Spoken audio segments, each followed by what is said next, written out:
Good morning. Good morning. Oh, there's something on the screen. There we go. We are in the tarot study of the Empress. And so here we have, I'll go through all the, where'd the main one go? There it is. There she is. Okay. We have original Rider-Waite. Look how clear these are coming in now. I don't understand what happened, what's different, but I'm not fighting anymore. This is amazing. Golden Art Nouveau, sorry. And then this is Wildwood Tarot. They call her the Green Woman. Love her. I feel like I need to hold this up for a little bit longer now that you can actually see it and it's coming in clear. Because I don't know. Yeah. I don't know why it's working now. The Tarot of the Divine. Wandering Star Tarot. This is just the Star Tarot. There's a lot going on in there, isn't there? And then this is the Lightseers Tarot we talked about yesterday. And then today, this is the Mystical Moments Tarot. Just a couple observances. I like, she does this in a few of her cards with the flower dress, like how the flower flipped upside down is the bottom of the dress, which I do love.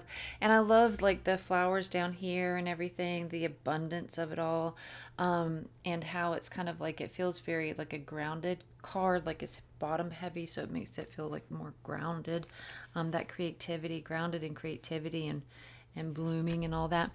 What I don't like is that, again, with a baby, whenever the percentage of people that are connecting with this card that are trying to have a baby is a lot less than the percentage of the ones that are connecting, just trying to be grounded in the creativity and their growth and everything, right?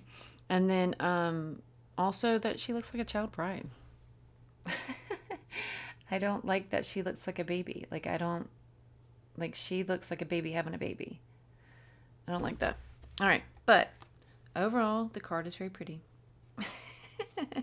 But those are my opinions, and I'm sticking to it.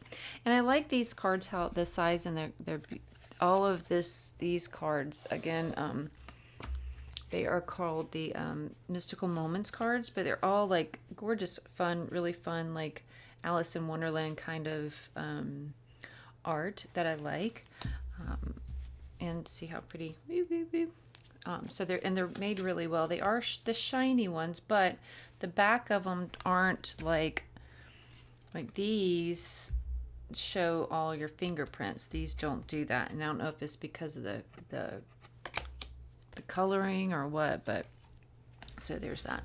And I will say I like the tarot version of the Mystical Moments a lot better than the Oracle version, because the Oracle version, I don't know if I'm seeing it, is very is not made on the same card stock. It's not the same size. They're like really here they are. So here's the guidebook on that for one. And I know I'm off track here, and then here's the cards. They're really thin. I don't mind the shape of them and the size of them. I don't mind that, actually. But it's just that the card stock is super thin, and it's just whenever you buy this first, that these tarot cards first are oracle card size, right? And then you get the oracles, and they're kind of tarot card size, except for a little bit longer. And they're just like really thin compared to, I mean, this isn't the whole deck, obviously, no. But but still, it's just different. Like it's like they stepped down their quality there whenever they went to the oracle. And then again, like with the book is kind of, chintzy there. All right. Okay, let's do this. So today we are reading from the big mama here, 78 Degrees of Wisdom. And while I throw everything around, so look at all these cards we have going on here. They're very, like, lots of them. And then look at how thick this book is. This is Big Mama here. Okay. And then this is the inside, if you're curious about that. All right, the Empress. As stated in the previous chapter, the Empress represents the more accessible, more benign aspects of the feminine archetype. She is motherhood, love, gentleness. At the same time, she signifies sexuality, emotion, and the female as mistress. Both motherhood and sex derive from feelings that are non-intellectual and basic to life. Passions rather than ideas. The High Priestess represented the mental side of the feminine archetype, her deep intuitive understanding. The Empress is pure emotion. See, I don't know. Okay, I'm just keep reading, Sarah. Like the cunning woman, we see her reflected in our movies and novels as the exasperating female who both frustrates and delights because her thought processes follow no rational development. Many women find this image insulting, partly because it represents values and approaches judged as negative by our patriarchal society, partly because people make the error of assuming that women and men should personally express these archetypal ideas. Let me make sure I didn't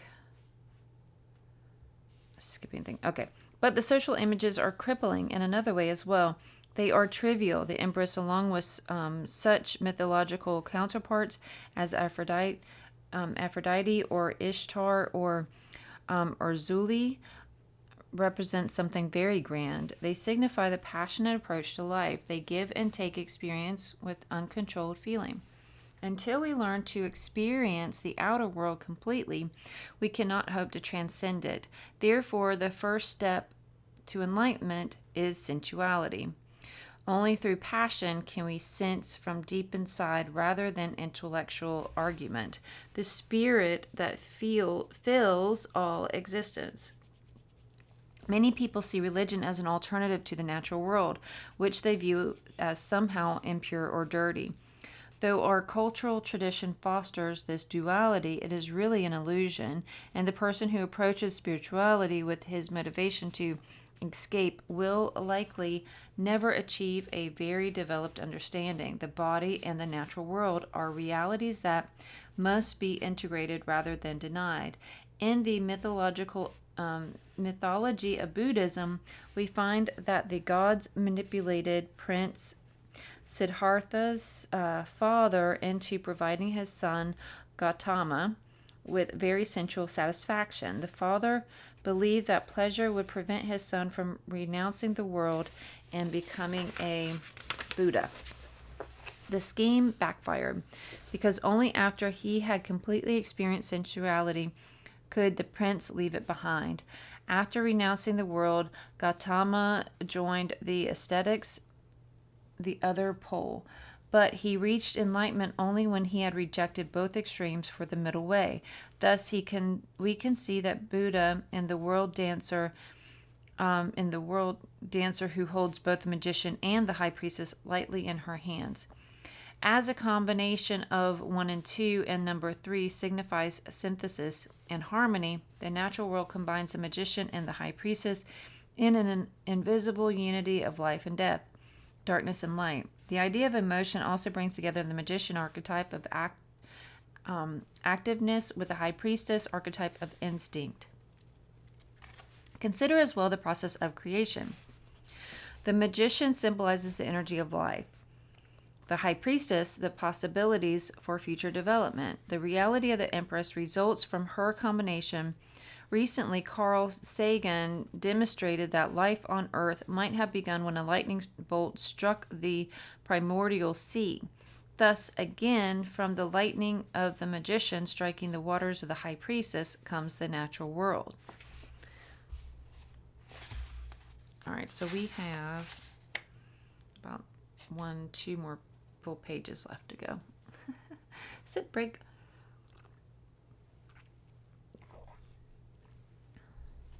The symbolism of the Waite-Smith Empress reflects the idea of nature with all its forces and glory.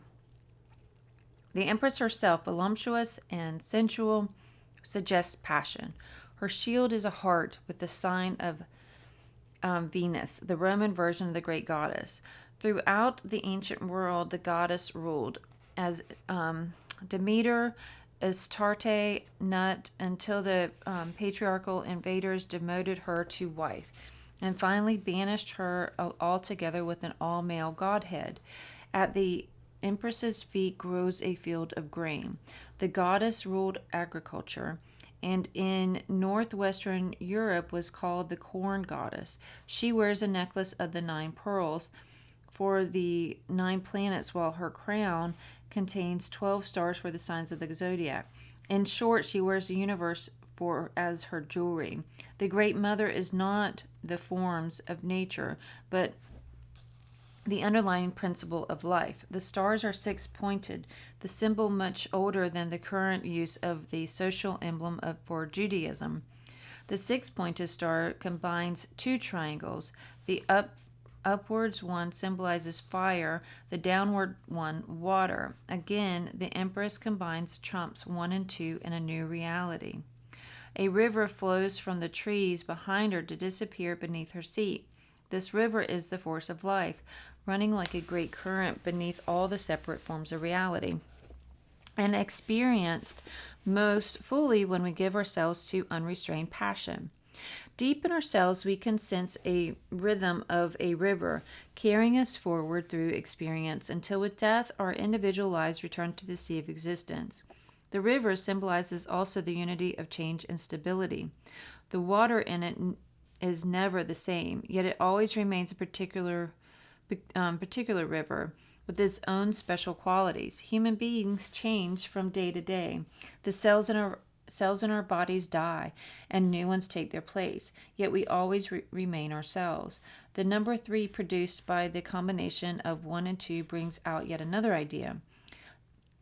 Just as the numbers 1 and 2 stood specifically for male and female, so the number 3 signifies the child produced, but by their joining together. The child is as a creature of nature, unburdened with ego and personality, experiencing the universe directly without controls or labels. It is only as we grow older that directly without controls or labels. It is only